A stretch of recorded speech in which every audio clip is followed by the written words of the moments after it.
Viver é Cristo. Morrer é lucro. Saulo, Saulo, por que me persegues? Por que me persegues? Quem és, Senhor? Eu sou Jesus, a quem persegues. Se vivermos, viveremos pelo Senhor. Se morrermos, morreremos pelo Senhor. Vivendo ou morrendo, pertencemos ao Senhor. A hora da minha parte chegou. Eu combati o bom combate. Eu completei a carreira. Eu guardei a fé.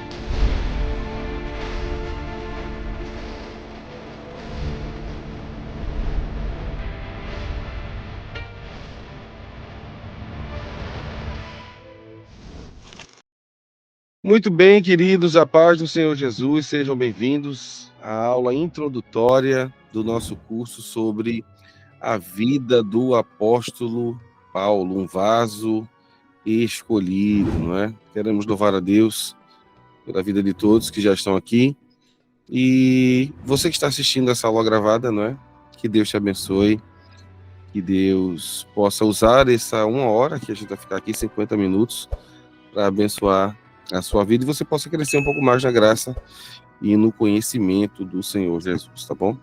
Sem mais delongas, a gente tem pouco tempo e muita coisa para fazer. Então já vamos apresentar a temática de hoje. A temática de hoje vai falar sobre a parte introdutória, não é? A gente precisa de conceitos. Então a aula de hoje é mais uma aula conceitual para que vocês possam entender melhor a vida do apóstolo Paulo e também os seus escritos, né? Principalmente os seus escritos. Muita coisa vai ficar mais clara a partir da aula de hoje. Muito bem, tema geral da nossa disciplina é Paulo, um vaso escolhido. E a ideia de um vaso escolhido é a ideia que o próprio Cristo tem de Paulo, né? Claro que hoje não será aula sobre isso, mas o tema central da nossa disciplina é tratar do apóstolo Paulo. Deixa eu me apresentar, eu me chamo Jonathan Zeder, nós cooperamos aqui na Assembleia de Deus no estado de Pernambuco, já que nós temos alunos de fora do estado, né? Alguns do interior também, nem todo mundo nos conhece, então nós somos professor da faculdade aqui das Assembleias de Deus de Pernambuco, chamada ESTEADEB, e nós, pela misericórdia, possuímos algumas graduações na área de ensino teológico, né? E também na área de docência e ensino superior. Então, essas são algumas das nossas graduações, pós-graduações e também o nosso mestrado que concluímos em teologia também. Os temas que serão abordados neste curso. Hoje é a primeira aula, não é? Nós vamos falar sobre a parte introdutória, nós vamos conhecer um pouquinho do Paulo. Semana que vem nós vamos entrar um pouco mais na história do Paulo, mas falando do quesito judaico de Paulo, né? Vamos falar um pouquinho do farisaísmo dos seus dias, vamos falar um pouquinho de Shammai e Hileu, vamos falar um pouquinho do Gamaliel, que vai ser o professor do apóstolo Paulo, e a quem Paulo tem um carinho muito grande. As escrituras passam a falar desse Gamaliel também, não só como professor de Paulo, mas como um grande fariseu do seu tempo. Depois nós vamos falar sobre a conversão de Paulo, né? Paulo, seu encontro com Cristo. O período em que Paulo foi esquecido, né, e depois lembrado, é o período do ostracismo do apóstolo Paulo, sua chamada missionária e, por fim, o legado do apóstolo Paulo. Aqui nós vamos tratar do que ele deixou para a gente, sendo usado por Deus, e também um pouquinho da sua morte, tá certo? Nesta aula introdutória, nós vamos falar da importância da origem do contexto cultural de Paulo para a sua missão e a influência do mundo do primeiro século no ministério de Paulo. Eu dividi a aula em 5 tópicos, tá? Nós vamos começar falando quais as fontes podemos usar para entender a vida do apóstolo Paulo. Depois nós vamos estudar um pouquinho do mundo romano, o que isso significa, né? O mundo romano em que Paulo nasceu, a influência helenística, que é a influência dos gregos, a influência de Tarso na vida de Paulo e a questão da cidadania romana, que é algo que pouca gente toca. Mas, como sempre fazemos, precisamos ler a palavra de Deus para poder começar a nossa aula. Então, abra sua Bíblia comigo no livro dos Atos dos Apóstolos, capítulo 9, e nós vamos ler alguns versículos, tá bom? Atos dos Apóstolos, capítulo 9, nós iniciaremos do versículo 10. Atos, capítulo 9, iniciando do verso 10. Diz assim a palavra do Senhor, lembrando, né? Para quem já estudou comigo sabe, nas minhas aulas online eu utilizo a versão NVT, que é a nova versão transformadora. Tem aqui embaixo, né? NVT. É uma versão mais simples e mais prática, não é? Para o uso no dia a dia. Então, já que esse curso é um curso que temos aqui irmãos que estão iniciando e também outros que estão estudando na STIADEB, é bom a gente usar uma linguagem mais simples para que acesse todos os níveis, não é? Diz assim a palavra do Senhor, Atos 9, verso 10. Havia em Damasco um discípulo chamado Ananias. O Senhor o chamou numa visão. Ananias? Sim, Senhor, respondeu ele. O Senhor disse, vá à rua direita, à casa de Judas. Ao chegar, pergunte por um homem de Tarso chamado Saulo. Ele está orando neste momento. Mostrei-lhe numa visão um homem chamado Ananias chegando e impondo as mãos sobre ele para que voltasse a enxergar. Ananias, porém, respondeu, Senhor, ouvi muita gente falar das coisas horríveis que esse homem vem fazendo ao teu povo santo em Jerusalém, e ele tem autorização dos principais sacerdotes para prender todos que invocam o teu nome. O Senhor, no entanto, disse, vá, pois Saulo é o instrumento que escolhi para levar minha mensagem aos gentios e aos reis, bem como ao povo de Israel. E eu mostrarei a ele quanto deve sofrer por meu nome. Ananias foi e encontrou Saulo. Ao impor as mãos sobre ele, disse, irmão Saulo, o Senhor Jesus que lhe apareceu no caminho para cá, me enviou para que você volte a enxergar e fique cheio do Espírito Santo. No mesmo instante, algo semelhante a escamas caiu dos olhos de Saulo e sua visão foi restaurada. Então ele se levantou, foi batizado e depois de comer recuperou as forças. Amém. Querido Deus, sua palavra foi lida e nós temos um assunto a tratar hoje, certo que um assunto introdutório, mas queremos que o Senhor ilumine nossa mente para que a partir das informações recebidas hoje nós possamos entender melhor a tua santa palavra. Dependemos de ti, Espírito Santo, para isso. Nos oriente e nos ajude, em nome de Jesus. Amém. Vamos lá, que o tempo corre velozmente.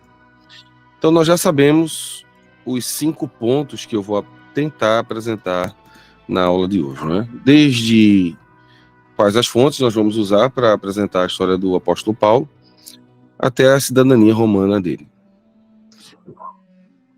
Em nossa aula introdutória, aprenderemos que para compreender a vida do apóstolo Paulo é essencial consultar fontes como as suas epístolas e o livro de Atos dos Apóstolos no Novo Testamento, que fornece insights diretos sobre suas atividades missionárias, de ensinamento e origem. Fontes estas bíblicas, incluindo os escritos de historiadores romanos e judeus, também ajudam a contextualizar sua vida dentro do Império Romano. Veremos também que Paulo nasceu em Tarso, uma cidade cosmopolita na Cilícia durante o primeiro século, e que o Império Romano, com suas vastas redes de estradas e estruturas legais, facilitou a viagem, ou as viagens, né, missionárias de Paulo. Além disso, a influência helenística de Tarso, um centro educacional renomado, mudou seu pensamento e comunicação, permitindo que ele se conectasse com diversas culturas e grupos étnicos. Por fim, observaremos que a cidadania romana de Paulo foi crucial para a sua missão. Ela lhe conferia privilégios significativos, como o direito a um julgamento justo e a isenção de certos tipos de punição, permitindo que ele continuasse seu trabalho missionário mesmo diante de perseguições. Esses fatores combinados, sua origem em Tarso, sua educação helenística e sua cidadania romana foram determinantes para a eficácia de Paulo na disseminação do cristianismo primitivo. Essa é a minha introdução para a aula de hoje. E de tudo que eu falei aqui, é muito importante que você entenda que Deus não faz nada por acaso, não é? Deus não faz nada por acaso. A ideia de um apóstolo que vai percorrer todo o Império Romano, ele precisaria de diversas coisas. Ele precisaria falar diversas línguas, pelo menos o latim, o grego, né, e o aramaico, que são as línguas utilizadas pelo seu povo, pelas pessoas que pensam, no caso aqui o grego, e pelo império, que é o latim. Então Deus precisaria de uma pessoa que teria essas três línguas. Essa pessoa também precisaria de um passaporte, vamos chamar assim, cidadania romana aqui, nós vamos usar um termo mais moderno, né? Precisaria de um passaporte que o facilitasse sua vida, sua entrada, sua saída, os caminhos que ele iria percorrer dentro do império. Paulo não podia ser penalizado ou ter dificuldades de entrar em algumas determinadas cidades, de sofrer algum tipo de punição por causa do evangelho em relação à sua vida. Então, para isso, ele precisaria ter a cidadania romana. Esse homem precisaria conhecer os grandes filósofos, esse homem precisaria conhecer os grandes escritos do seu tempo, ele precisaria ter uma oratória extraordinária para falar com reis, falar com pessoas que tivessem prestígio no seu tempo. Ele deveria ser alguém capaz de escrever, de pegar coisas complexas como a doutrina do Antigo Testamento e transformar em algo prático no Novo. Esse homem precisava ser literalmente um vaso escolhido.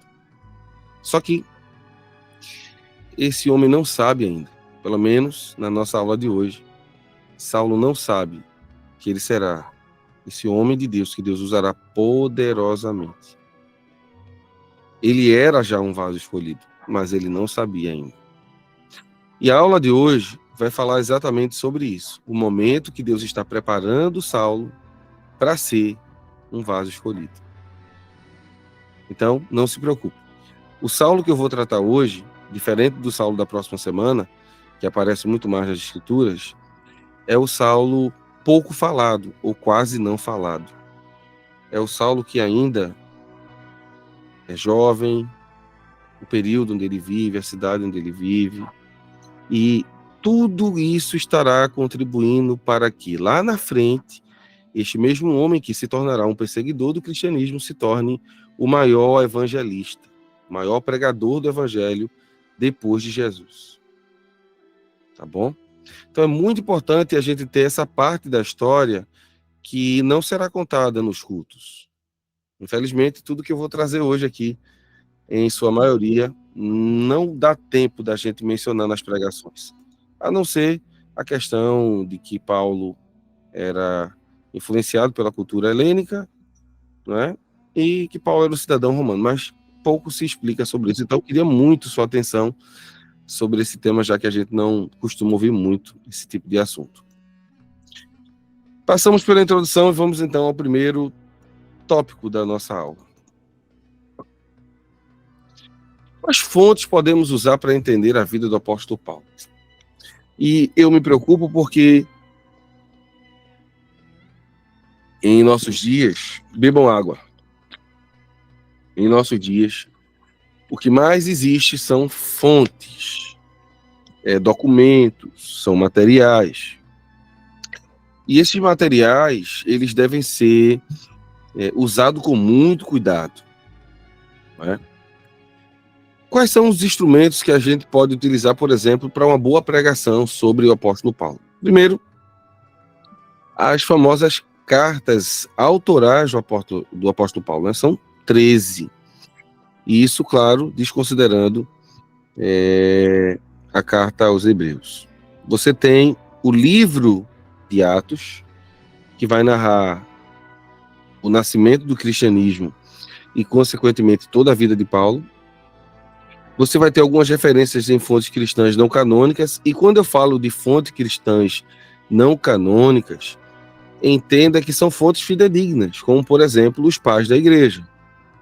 Então, os pais da igreja falam bastante, né? No final da aula eu vou apontar alguns livros e vocês vão ter a oportunidade de conhecer algumas fontes não canônicas, ou seja, que não são inseridas dentro da Bíblia, mas que têm uma certa importância histórica como documento para o nosso tempo, não é? Então, nós vamos usar as cartas que Paulo escreveu, nós vamos usar os livros, ou o livro de Lucas, chamado Atos dos Apóstolos, e também nós vamos usar algumas fontes cristãs não canônicas, tá?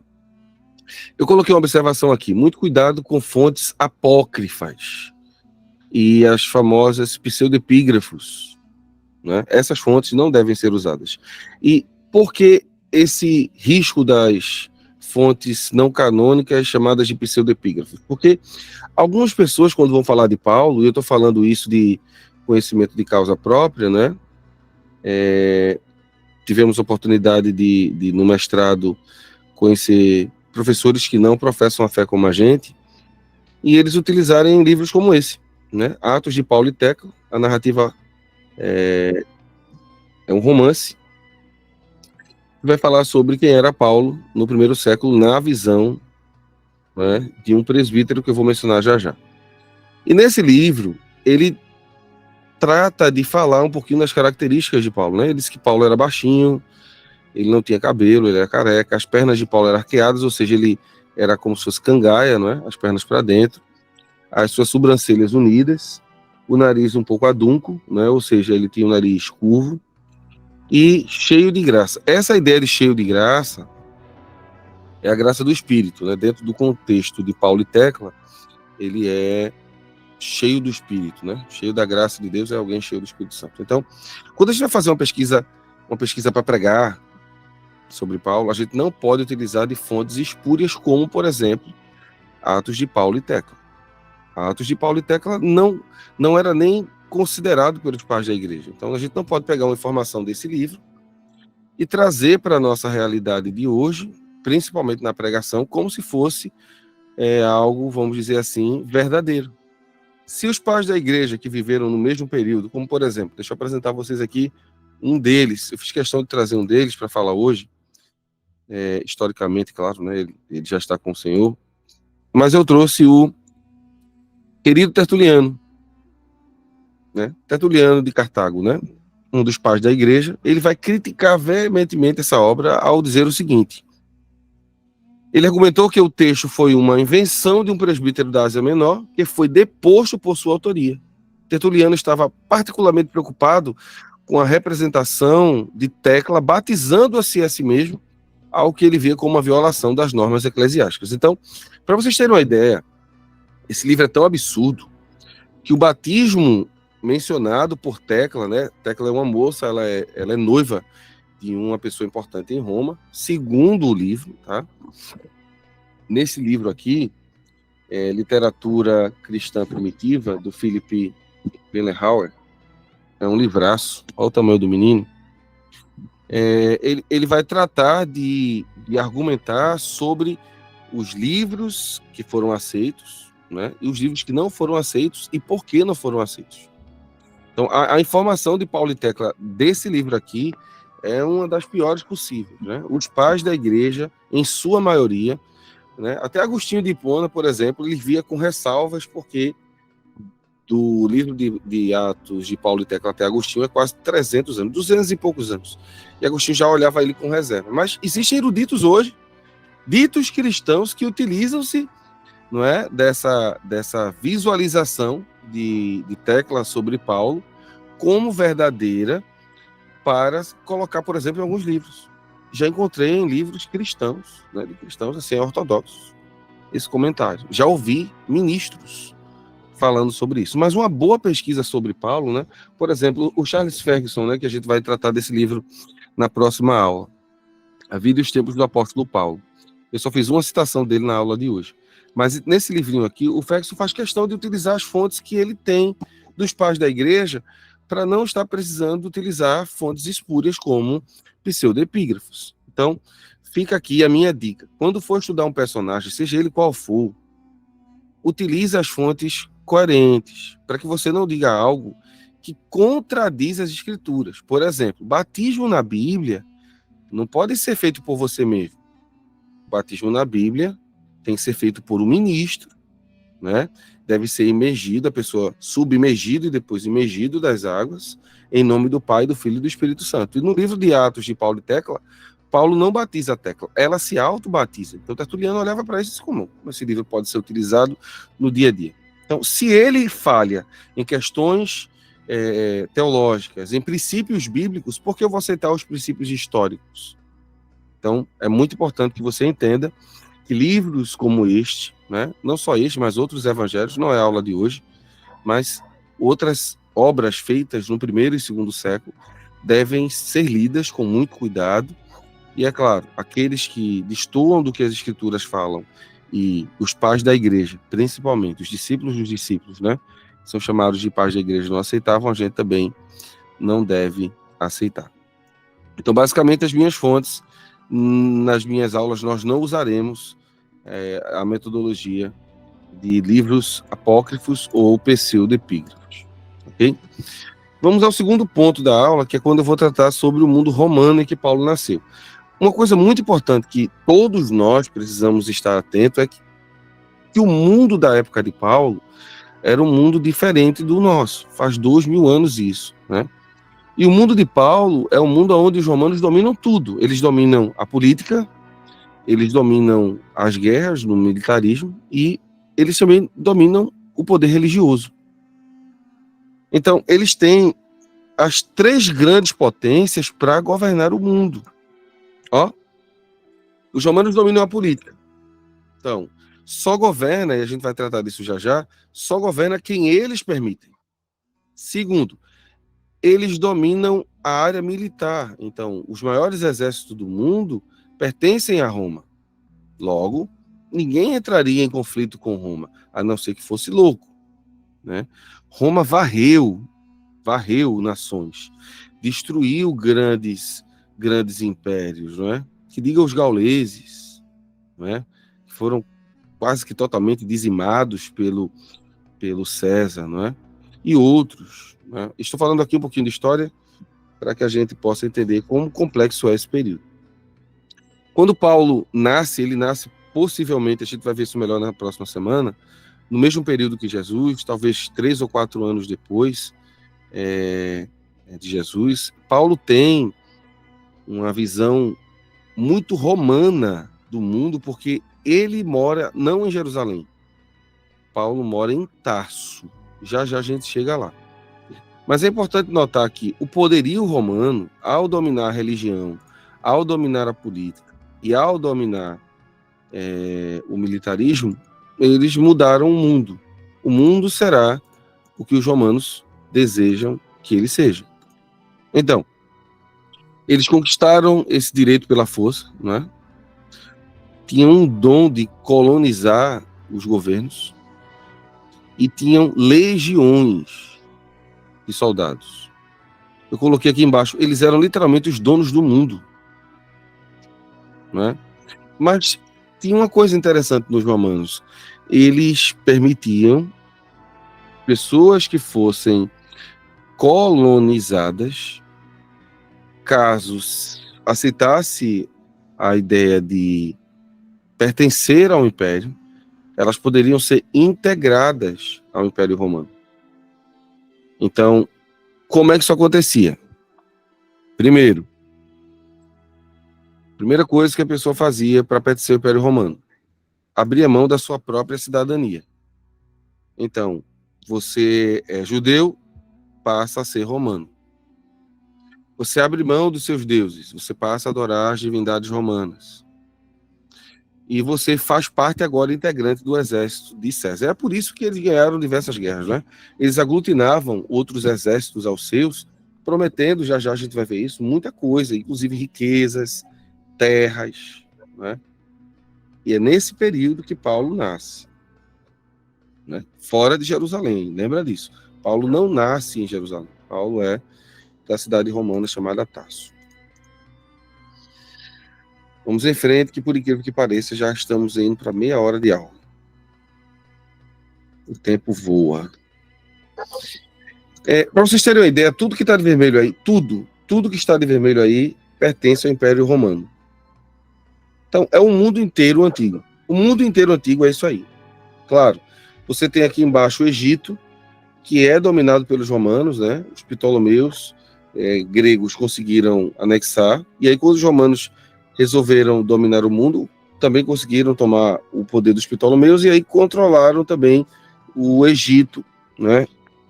Que é essa parte vermelha aqui, ó, perto do delta aqui embaixo. Acho que dá para perceber, né? A parte azul do mapa é água. Então, você tem aqui essa botinha que é a Itália, onde está o centro do império, mas todo o resto é controlado por Roma. Então, essa grandiosidade do império vai trazer problemas também, porque é difícil você controlar um espaço tão grande com um homem só, né? Um homem só controlar tudo isso. E as coisas vão ficar um pouco mais complicadas, porque Júlio César será assassinado, né? Ele é assassinado dentro do Senado romano, inclusive um dos seus filhos, o famoso Brutus, né? Não filho de sangue, mas um filho, vamos chamar assim, de criação. O Brutus também participa do assassinato. Bebam água. E é aqui que nós temos aquela frase tão icônica, né? Até tu, Brutus, meu filho. E com a morte de Júlio César, e também de Antípate, que é o pai de Herodes, que tinha uma união muito grande com César, o famoso Herodes, que depois se tornará o título, vai governar por 20 anos a Judéia. Então é nesse período que Herodes vai fazer de tudo para agradar os judeus, né? Ele vai reconstruir o templo, ele vai construir Massada, que é uma fortaleza de segurança, ele vai fazer Cesareia de Filipe, né? Que aparece muito nos evangelhos, era um porto. Mas com o passar do tempo, né, ele vai morrer. Antígono, o segundo filho de Aristóbulo, tentou apossar-se do trono, deu errado, né? E aí seu filho Antípate, filho de Herodes, volta para Roma, e quando volta de Roma, volta com apoio para governar. Essa é um dos bustos do Herodes o Grande. E aí, para que tudo fique organizado, esse Herodes Antípate, ele vai casar com Mariamne, que é a neta de João Hircano, que era um político muito importante da época dos Macabeus. Para quem não estudou o período interbíblico, fica aqui a minha dica para você dar uma lida sobre isso, né? Tem até um livro muito bom do Ernesto Tognini sobre esse tema, né? Período interbíblico. E aí você consegue, dentro de Israel, fazer com que a política e a religião andem juntos. Por quê? Você tem um representante do Macabeu, que é a Mariamne, casada com o filho de Herodes, e aí eles conseguem governar, vamos dizer assim, de forma mais tranquila, e os romanos estão de longe, tá? Eles estão um pouco mais distantes, e é por isso que Jesus consegue fazer todo o seu movimento, né, ali durante o período em que Roma não está tão envolvida com os judeus. Isso vai mudar no ano 70, quando os judeus não vão abrir mão da sua religião, do seu Estado, e serão literalmente destruídos, né? Jesus até profetizou isso em Mateus 20, dizendo que ele não ficaria ali pedra sobre pedra. Eu trouxe para vocês terem uma ideia um pouquinho do que é, ou do que foi, não é, os Herodes. Você tem Herodes o Grande, o principal, que eu já mencionei, e aqui estão seus filhos, né? Arquelau, Filipe, Antipas, Filipe II e Aristóbulo, que a Bíblia não menciona. E aí você tem Herodes Antipas, vai casar com Herodias, que era mulher de Filipe, né? E isso vai dar um problema muito grande lá na frente. Você tem aqui o Herodes Agripa I, que vai ser o que vai cortar a cabeça de Tiago, e Herodes Agripa II, que é o que vai se encontrar com Paulo.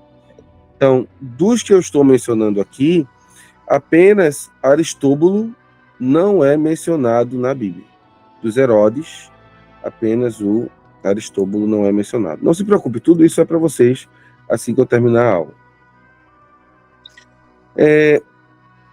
Uma coisa que eu preciso deixar bem clara é que Herodes, a partir do primeiro, passa a ser um título. Então, por exemplo, você vai encontrar um Herodes no início do nascimento de Jesus. Deixa eu dizer isso olhando para vocês. Vocês vão, ao ler a Bíblia, né? Vocês vão ver um Herodes nos dias de Jesus que mata as criancinhas, é um assassino de criança, manda destruir todas as casas em Belém onde tiver um bebê ser arrancado, e Maria e José são avisados de forma antecipada, eles se preocupam, descem ao Egito. Deus já até providenciou a questão financeira, não é? Pouca gente sabe disso, né? Mas os presentes que Jesus recebeu, incenso, ouro e mirra, né? Dos famosos reis magos, né? Que a gente não sabe quantos são, a Bíblia não diz que são 3. Quem diz que são 3 é um evangelho apócrifo chamado o Evangelho da Infância de Jesus. Então, como eu já disse, fontes apócrifas nós descartamos. A gente sabe que são 3 presentes. E esses 3 presentes servem como uma pensão para que Jesus possa viver no Egito. Então, antes de Jesus ir para o Egito, Deus prepara literalmente todas as questões financeiras para que ele passe esse período, né, de 7, 8, talvez 9 anos no Egito, até que Herodes morre e Jesus volta para Galiléia, né? Jesus nasce em Belém, passa 2 anos lá, quando os magos chegam, e após a chegada dos magos, Herodes mata todos os bebês de 2 anos para baixo de Belém, mas Jesus já está no Egito, devido a ser avisado. Então, esse Herodes é o primeiro, é o chamado Herodes o Grande, é o construtor do templo, né, e do que eu já falei.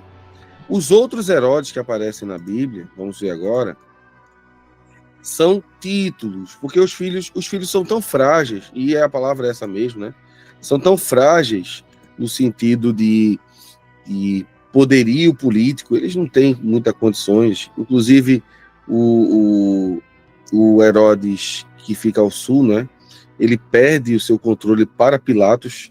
Então, você tem, por exemplo, no período de Jesus e de Paulo, Samaria sendo governada por Arquelau, Herodes Arquelau e Judéia, Herodes Filipe, tomando conta daquilo que a gente chama de tetrarquia. Vou mostrar já já o que é isso. Tá? Itureia, Traconites, Gaulenites, Aurenites e Betaneia. E Herodes Antipas, que é o tetrarca da Galiléia e Pérea. Esse Antipas é o que Jesus vai chamar de raposa. A gente vai ver já já. Arquelau vai entrar em uma disputa com um dos seus irmãos, vai perder o controle, e quem vai tomar conta dessa parte aí é Pilatos, né? João Batista, no seu ministério, vai falar de Antipas, ó, Antipas, que dominava Galiléia e Pérea, né? Porque ele tinha casado com a esposa do seu irmão, Herodes Filipe. E Herodias induziu sua filha, né, quando dançou diante de Herodes, a pedir, Herodes aqui é o Herodes Antipas, o mesmo mencionado aí em cima, para pedir a cabeça de João Batista. Então você já sabe quem é o Herodes, não é mais o Herodes o Grande, é o Herodes da Galiléia, a quem é pedido a cabeça de João Batista. Por aqui dá para ver melhor o que é que eles controlam, né? A tetrarquia é um conjunto de cidades, é uma região. Então, o que está de azul é controlado por Antipas, o que está de vermelho no lado direito da sua tela tem uma setinha dizendo Filipe e Arquelau. Isso é nos dias de Jesus, tá? Nos dias de Jesus. Jesus chamou Herodes Antipas, por exemplo, de raposa. Ele foi julgado por ele. O Agripa I é o que vai cortar a cabeça de Tiago, e o Agripa II, que eu já mencionei, é o que vai interrogar a Paulo. Então, esses Herodes não são a mesma pessoa, são títulos diferentes para os descendentes de Herodes, chamado o Grande. Depois que a gente viu a influência dos romanos, já lembrando, os Herodes são os representantes, deixa eu ver se isso ficou bem claro. Os Herodes são os representantes do Império Romano em Israel, até certo ponto. Quando as coisas saem do controle, aí o próprio César envia para lá prefeitos, né? Por exemplo, o mais famoso deles é o Pilatos, por conta da morte de Jesus, né? Da sua crucificação. Mas não foi só Pilatos que foi enviado para lá, foram enviados diversos. E dizem que, pelo menos é assim que a história conta, quando um César enviava alguém para a Judéia, era como um castigo, né? Porque era dito que era o pior lugar do mundo para se conviver. Porque os judeus, eles tinham algumas seitas, como, por exemplo, os sicários, que andavam com a faca e eles esfaqueavam os soldados romanos pelas costas, né? É esse grupo que vai promover, por exemplo, a grande insurreição que culmina no ano 70, com a destruição total de Jerusalém, né? E aí cumpre-se a profecia de pedra sobre pedra. Então, é essa efervescência política que vocês estão ouvindo, que rege o mundo, que rege Israel. E eu precisei mencionar os outros Herodes, porque na próxima aula, quando nós formos falar da questão judaica de Saulo, hoje a gente está falando da questão gentílica, vamos dizer assim, de Saulo, nós vamos precisar que vocês já tenham essa informação para que eu não precise estar voltando a ela, já que é uma informação ligada ao Império Romano. Então, lembrando, Herodes é um título, a Bíblia menciona pelo menos 6 deles. Desses 6, Paulo vai encontrar um chamado Agripa II. Tá? Vamos em frente. Agora vem a questão da influência grega, que a gente chama de helenística. Né? De todas as culturas que sobreviveram ao longo dos séculos, os gregos são os mais extraordinários, até porque hoje ainda nós pensamos como os gregos, né?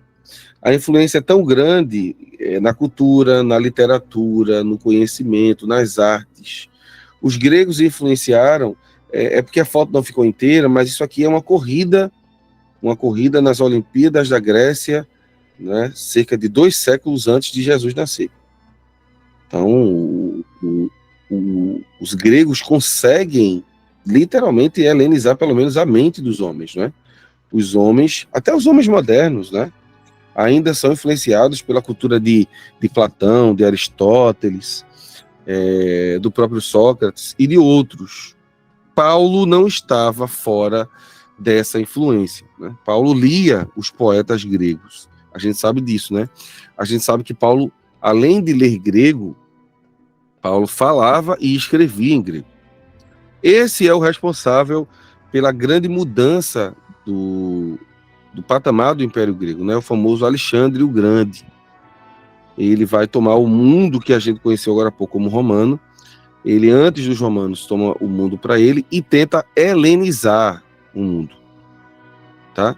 Uma coisa extraordinária que a gente deve à influência de Alexandre o Grande, e pouco é falado, é a nossa versão do Antigo Testamento. A versão do Antigo Testamento que nós utilizamos é chamada de Septuaginta. E a Septuaginta foi feita pelos gregos. Não é? Os gregos solicitaram aos 72, a gente chama de a versão dos 70, mas foram 72 grandes rabinos que escreveram, nós já vimos a eles a Septuaginta. Né? Por exemplo, quando Paulo pregava para os gregos, ele utilizava o Antigo Testamento em grego, que era o Antigo Testamento produzido exatamente nesse período da helenização.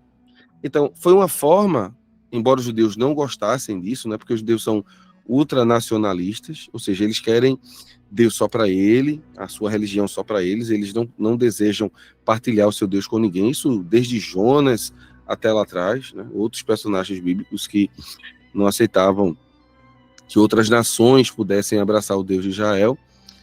Nós temos aqui agora, por conta da helenização, o Antigo Testamento circulando em todo o Império Romano em grego, e aonde Paulo chegava tinha uma sinagoga.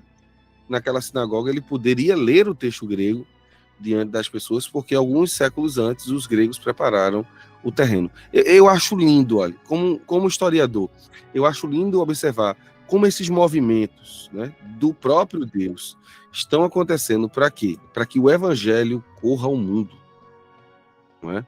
Para que o vaso escolhido que a gente está apresentando hoje possa chegar, por exemplo, em um determinado local e começar a falar uma língua que eles conhecem, né? Que é o grego, tá? Isso é maravilhoso. Isso só Deus faz. Essas coisas só Deus faz, né? Então, nós devemos muito aos gregos. A helenização foi de toda boa, irmão Jonatas? Não, porque envolvia também a influência religiosa, né? Mas isso não acontece em Israel. Nós não temos registro, pelo menos na época de Alexandre o Grande, de influência religiosa. Nós vamos ter dos Seleucidas, que não é a nossa aula de hoje, com o antigo Fânio III, que realmente ele vai vilipendiar a religião judaica ao ponto de sacrificar uma porca no altar do Senhor e vai provocar aquela guerra dos Macabeus, tá? Mas assim, quando a gente olha para a cultura helênica, né, eles conseguiram influenciar muito e nós vamos dizer o seguinte, nós temos muita coisa boa vinda dos gregos para a gente. Tarso. Agora que a gente entendeu que domina o mundo, como o mundo pensa, vamos agora descer para Tarso. Tarso está aqui marcada, não é? Pertinho aqui de Chipre, né? É um porto. Então, o que é azul é água, tá? Observe que Tarso é um porto. Então, essas cidades portuárias, elas tendem a ser uma cidade de grande movimentação étnica, onde as pessoas de outros grupos chegam e saem. E isso vai dar vai ser de grande influência para o apóstolo Paulo. Paulo nunca escondeu a origem de sua terra natal. Ele sempre vai dizer que ele era de Tarso, né? Eu sou de Tarso. Veja o que diz Atos 21 e 39, a parte A, que eu já coloquei aqui. Na verdade, que sou um homem judeu, cidadão de Tarso, cidade não pouco célebre na Cilícia. Paulo está dizendo que a cidade dele, que é na atual Turquia, né, na Ásia Menor, não era uma cidade insignificante, não. Né? Era uma cidade muito importante, principalmente no quesito de pensar. Olha o que eu encontrei. Pouco antes da época do apóstolo Paulo, Tarso tinha atravessado um brilhante período de sua história, quando ela se tornou a Atenas do Mediterrâneo Oriental. Atenas, para quem não sabe, no período grego, era a capital do pensamento. É para onde o apóstolo Paulo vai levar o evangelho e chega no capítulo 17 a pregar no Areópago. Eu até cito aqui, e quando ele vai pregar lá, ele prega um evangelho que aparentemente as pessoas conhecem, né? Mas desconhecem a sua essência. Conhecem porque veneram um Deus desconhecido, mas não sabem que Deus é esse. Não é? Imagina você adorar um Deus que você não sabe quem é. Então, na cidade que Paulo foi criado, ele foi criado na Atenas do seu tempo, né? Na Atenas do Mediterrâneo. E isso deu ao apóstolo Paulo a oportunidade de conhecer grandes filósofos, né? Paulo chega a citar Protágoras. Em 17 e 28 de Atos, Paulo cita Protágoras. Em Tito 1 e 12, Paulo vai citar Epimênides, né? Não, em Atos 17, ele ainda cita Epimênides, um filósofo grego que diz que somos todos sua criação. Ele vai citar em Tito os poetas cretas. Vai dizer assim, ó, tem poetas aí de vocês que dizem que vocês são ventre ruim, vocês são pessoas difíceis. Paulo não está citando cultura popular, não, minha gente. Paulo está citando filósofos, pessoas que pensam, né? Acho que vale até a pena a gente ler esse texto de Tito. Vamos abrir nossa Bíblia, né? Tito, capítulo 1, verso de número 12. Carta do apóstolo Paulo a Tito. Vou fazer essa leitura. Acho que vale muito a pena a gente se debruçar para que a gente veja que Paulo coloca dentro das escrituras, né, pensamentos de filósofos. E a palavra de Deus não deixa de ser palavra de Deus porque está na boca de um filósofo. Versículo de número 12, 1 e 12 de Tito diz o seguinte: até mesmo um deles, ele vai chamar esse cabra de profeta. Um profeta, nascido em Creta, disse: os cretenses são mentirosos, animais cruéis e comilões preguiçosos. Então, Paulo está alertando Tito da dificuldade que ele vai enfrentar lá e como ele deve lidar com isso. Não é? Imagina você lidar com pessoas que têm o seu ventre como é que ele diz aqui mesmo? Até mesmo dos seus poetas cretenses, mentirosos, cruéis, comilões e preguiçosos, né? Ele está citando Epimênides aqui. Ele está citando Epimênides. E Epimênides não era cristão. Epimênides não era judeu. Vamos para o 17. Atos 17, quando ele cita Protágoras. Né? Carta de... É Lucas, né, que escreve, né? Atos, capítulo 17. Vamos ver Paulo citando Protágoras no Areópago em Atenas. Então levaram Paulo, verso 19, ao conselho da cidade e disseram: pode nos dizer que novo ensino é esse?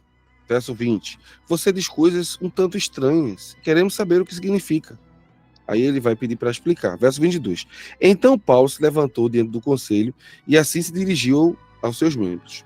Homens de Atenas, vejo em todos os aspectos que vocês são muito religiosos, pois enquanto andava pela cidade, reparei em seus diversos altares, um deles trazia a seguinte inscrição: ao Deus desconhecido. Este Deus que vocês adoram, sem conhecer, é exatamente aquele de quem lhe falo. Ele é o Deus que fez o mundo e tudo que nele há. Uma vez que é Senhor dos céus e da terra, não habita em templos feitos por mão de homens, não é servido por mão de homens, como se necessitasse de alguma coisa. Ele mesmo dá a todos a vida e a respiração. De um só homem, ele criou todas as nações da terra, tendo decidido de antemão onde se estabeleceriam e por quanto tempo. Seu propósito era que as nações buscassem a Deus e, tateando talvez, viesse a encontrá-lo, embora ele não esteja longe de nenhum de nós. Aí agora ele cita Protágoras: pois nele vivemos, nos movemos e existimos, como disseram alguns de seus próprios poetas. Ó, somos descendência dele. Então, Paulo está se utilizando de retórica helenística, retórica grega, para conversar com os gregos. Então, quando a gente fala de um vaso escolhido, minha gente, nós estamos falando de um vaso que foi por muito tempo preparado para um determinado projeto. O projeto ainda não estava entregue a ele, mas ele já estava sendo preparado para isso. Vamos caminhar, ou tentar caminhar para o fim dessa aula, né? Já fazem 50 minutos que a gente está aqui. Falta pouquinho. Veja o que o Ferguson fala sobre isso, né? Bem antes dos dias de Paulo, isso é a página 7, logo no início do livro. Os filósofos eruditos de Tarso já ensinavam retórica, matemática, ética, gramática e música. Paulo ainda não brincava nas ruas da cidade quando grandes poetas, médicos, oradores e filósofos, treinados nas escolas de Tarso, levaram-lhe o nome para outras terras. Era tão grande a reputação da cidade que César Augusto é o César que recebe o título de César dado pelo César assassinado, tá? Então ele vai ser o terceiro dos imperadores, né? O César Augusto. César Augusto, ele mesmo, educado por Atenódoro de Tarso, escolheu Nestor, também de Tarso, para ensinar seu filho. Então, veja como essa cidade era importante nos dias em que Paulo viveu. Nós temos aqui grandes eruditos que saem de Tarso para ensinar os filhos dos imperadores e o próprio imperador. É nessa cidadezinha que algumas pessoas chamam de era um lugar simples. Não. Era o lugar ideal para a formação de um vaso escolhido. É neste lugar que Saulo vai receber toda a carga helenística possível. Vai aprender diversos idiomas, entre eles o grego e o latim. Lembrando, ele já fala hebraico por conta dos pais. O pai dele é um fariseu, você vai conhecer semana que vem. Fariseu ferrenho, sua mãe também. Então ele vai ter todo o arcabouço dentro de casa, a gente vai falar sobre isso depois, mas ele não tem como se desvencilhar dessa cultura que o cerca, né?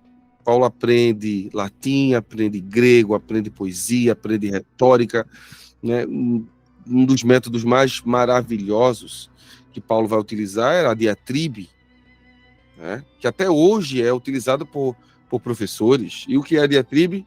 Acabei de usar com vocês.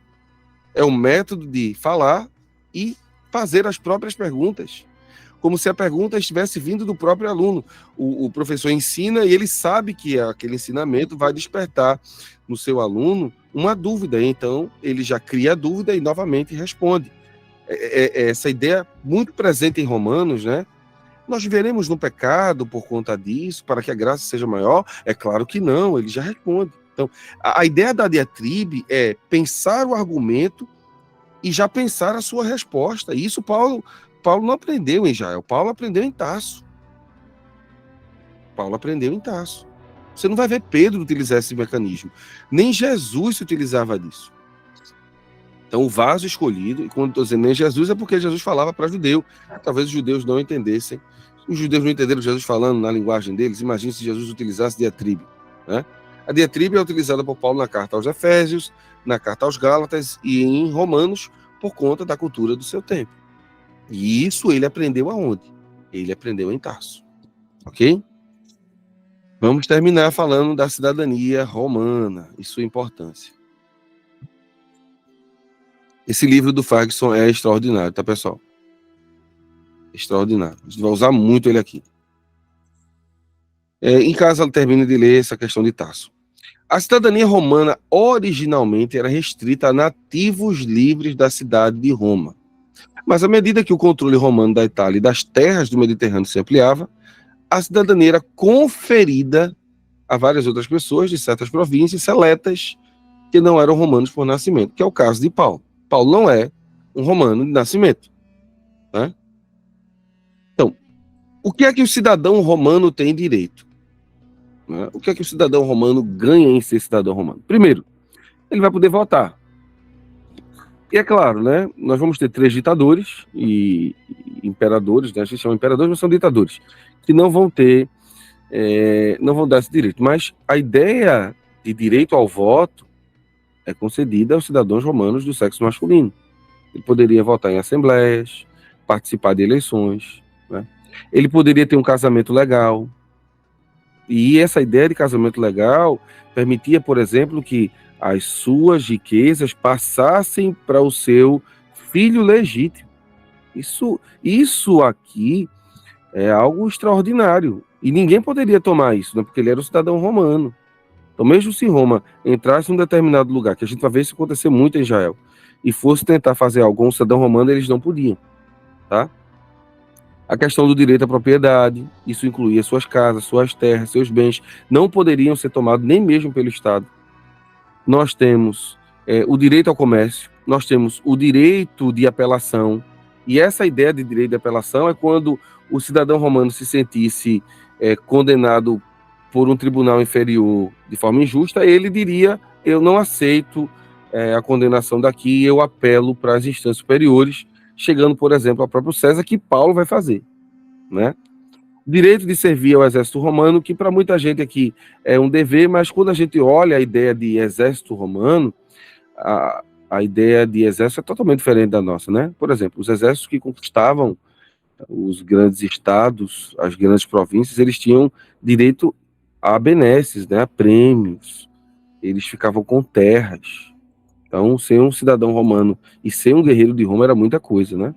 Tinham direito a um julgamento justo, não poderiam ser punidos de qualquer forma. Por exemplo, um romano não poderia ser crucificado. Esse tipo de martírio só poderia ser feito para estrangeiros.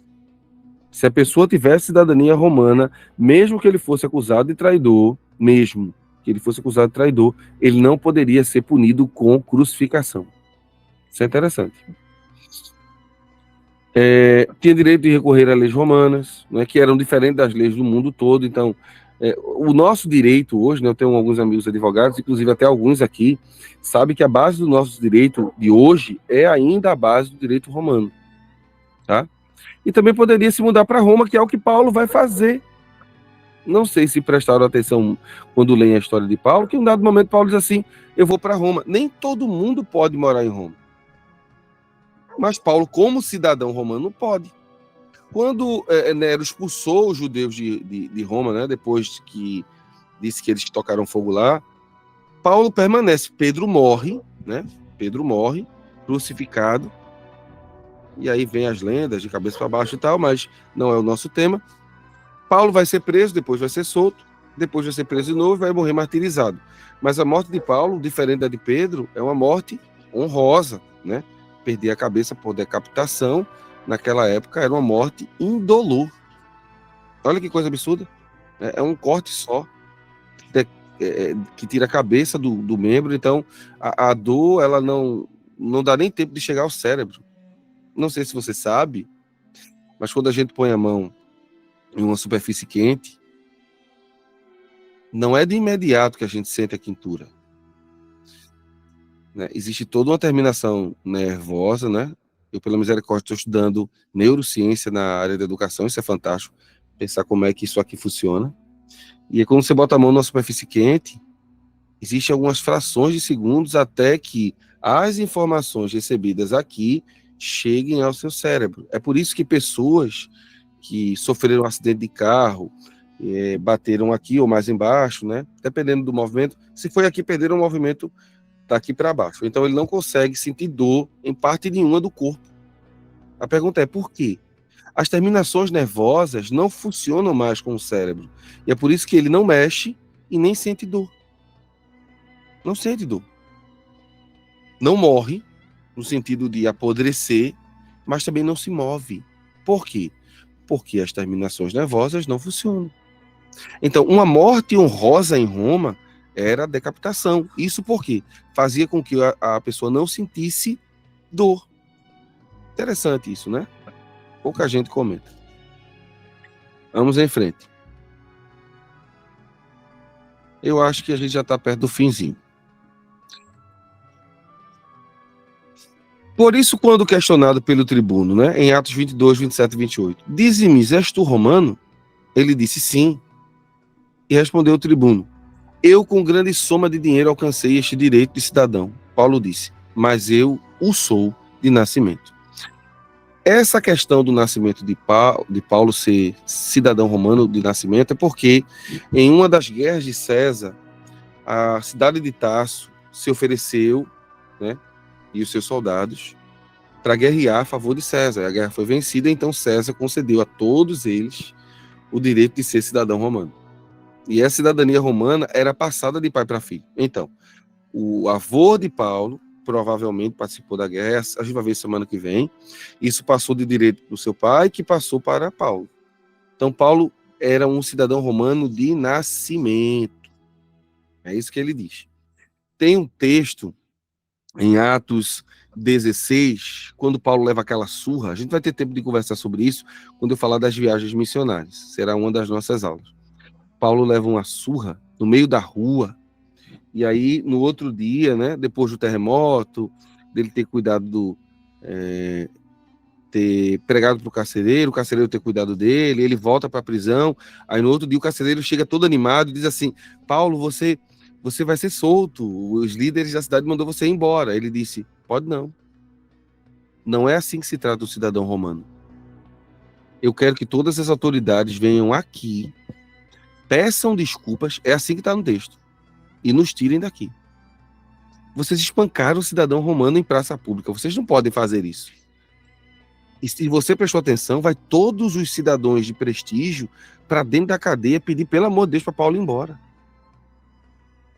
Então, a ideia de uma cidadania romana era necessária para o vaso escolhido.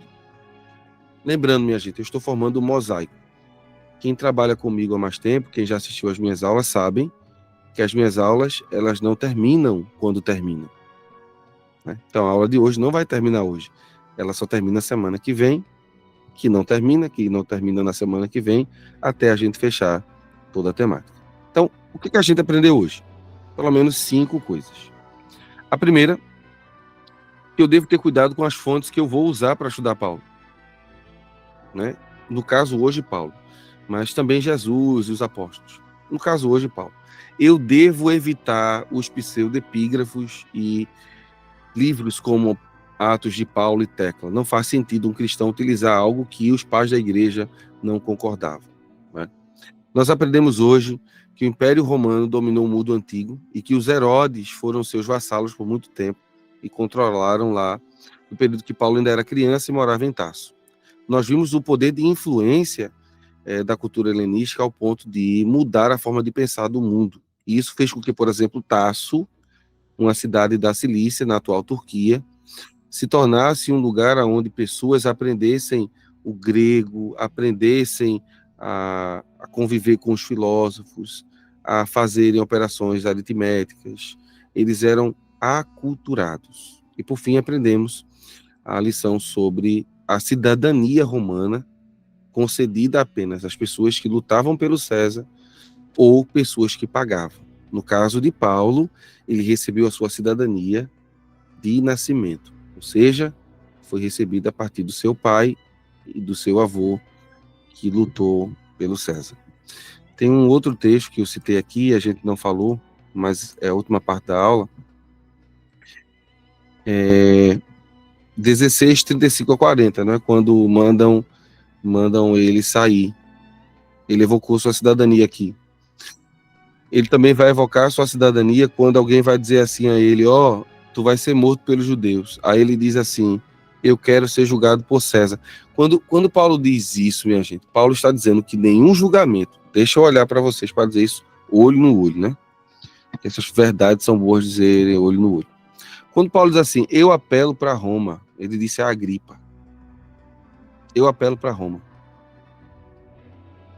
Paulo está dizendo, todos os julgamentos até agora foram incoerentes. Vocês são incapazes de julgar. Sendo assim, eu vou ser julgado por quem pode realmente me julgar, já que eu sou cidadão romano, e vocês não resolvem a minha vida, né? Paulo ficou 2 anos preso por Félix, que não resolveu nada, aí manda para Agripa não resolve também, aí Paulo, sabendo que Agripa queria agradar os judeus, né? Você não quer ir em Jerusalém, Paulo? Lê lá Atos 26, 25, você vai ver isso. Você não quer ir lá em Jerusalém? Já tinham feito emboscada, aí Paulo olhou assim, esse cabo quer me mandar para a morte. Eu vou apelar para Roma. Aí Paulo está dizendo, tudo que vocês fizeram até agora está errado. Os julgamentos são todos errados. E aí quando um outro rei chega lá em Israel, não é?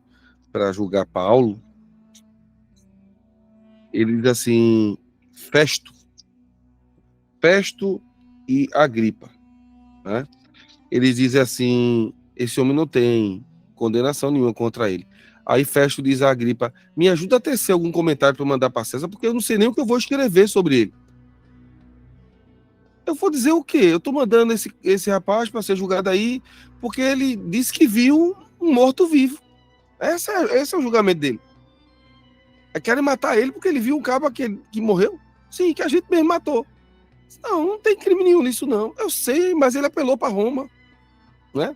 Então, é essa ideia de poder compreender o texto a partir da visão de Paulo. Opa, eu sou um cidadão romano. Eu mereço ser tratado como cidadão romano. Para que quando a gente for ler o texto, a gente... é por isso que Paulo está dizendo isso, né? E eu espero, de verdade, que essa 1 hora e 4 minutos tenham sido bem interessantes para você, tá bom? Antes de encerrar a aula, eu tenho alguns livros que eu vou chamá-lo de livros de apoio, mas os meus alunos sabem que eu chamo eles de livros fantásticos. E quais seriam, irmão Jonatas, os livros fantásticos de hoje? São 4, né? O Novo Testamento, Sua Origem e Análise, uma análise geral do Novo Testamento. O livraço do F.F. Bruce, que nós vamos usar muito aqui, né? A Vida, as Cartas e a Teologia do Apóstolo Paulo. A biografia de Paulo, narrada pelo meu querido Charles Swindoll, um dos autores que eu sou mais apaixonado, né? Ele escreve como poucos. E História do Tempo do Novo Testamento, do Boy Rick. Esses livros são livros que me serviram de suporte para a aula de hoje. E aí, na próxima aula, o que é que a gente vai estudar? Paulo e o judaísmo de seus dias. Na semana que vem, querendo Deus, né, nós teremos a oportunidade de estudar essa temática maravilhosa. Vamos encerrar a aula com oração para a gente finalizar aqui esse primeiro momento. Os alunos que estiverem ao vivo, eu ainda vou responder umas 3 ou 4 questões que vocês levantaram. Pai querido, Deus eterno, no nome de Jesus, o teu Filho, quero louvar-te, Senhor, pela oportunidade que o Senhor nos deu de um pouco mais de 1 hora falar da preparação de um vaso escolhido. E às vezes, Senhor, a gente nem sabe porque o Senhor permite que a gente estude tanta coisa, aprenda tanta coisa, esteja envolvido com outras realidades que a gente pensa que não vai ser úteis, mas que quando a gente olha o mosaico de cima, depois de montado, a gente entende que tudo contribui realmente para o nosso bem, o bem daqueles que te amam. Sendo assim, Senhor, tal como na vida do apóstolo Paulo, faça-nos entender os porquê dos porquê na nossa vida. Porque o Senhor colocou tanta coisa diante de nós, de cada um de nós aqui, porque o Senhor fez nos andar por caminhos e estradas que hoje talvez não faça mais sentido. E eu queria, Senhor, que o teu filho, os teus filhos que estão me ouvindo, pudessem entender que tudo contribuirá para a glória do teu nome. Eu sei que o Senhor tem vasos escolhidos também nos dias de hoje. Nos ajuda a entender assim, em nome de Jesus. Amém. Muito bem, para você que está assistindo essa aula gravada, muito obrigado. E eu espero você na nossa próxima aula, quando nós estudaremos sobre o apóstolo Paulo. Não esqueça, assim que essa aula for postada, você pode fazer o seu comentário embaixo aí do nosso vídeo, tá bom? Deixe sua pergunta, deixe sua dúvida, alguma informação extra que você queira compartilhar conosco. Também o que você achou da aula, esse feedback é muito importante para que a gente continue esse trabalho, tá bom? Que o Senhor te abençoe e te guarde, que o Senhor faça resplandecer o seu rosto sobre ti, tenha misericórdia de ti, que o Senhor sobre ti levante o seu rosto, que o Senhor te dê a paz. Para você que está assistindo gravado, até a próxima. Para quem está ao vivo, fica mais um pouquinho aí, em nome de Jesus. Viver é Cristo. Morrer é lucro. Saulo, Saulo, por que me persegues? Por que me persegues? Quem és, Senhor? Eu sou Jesus, a quem persegues. Se vivermos, viveremos pelo Senhor. Se morrermos, morreremos pelo Senhor. Vivendo ou morrendo, pertencemos ao Senhor. A hora da minha parte chegou. Eu combati o bom combate. Eu completei a carreira. Eu guardei a fé.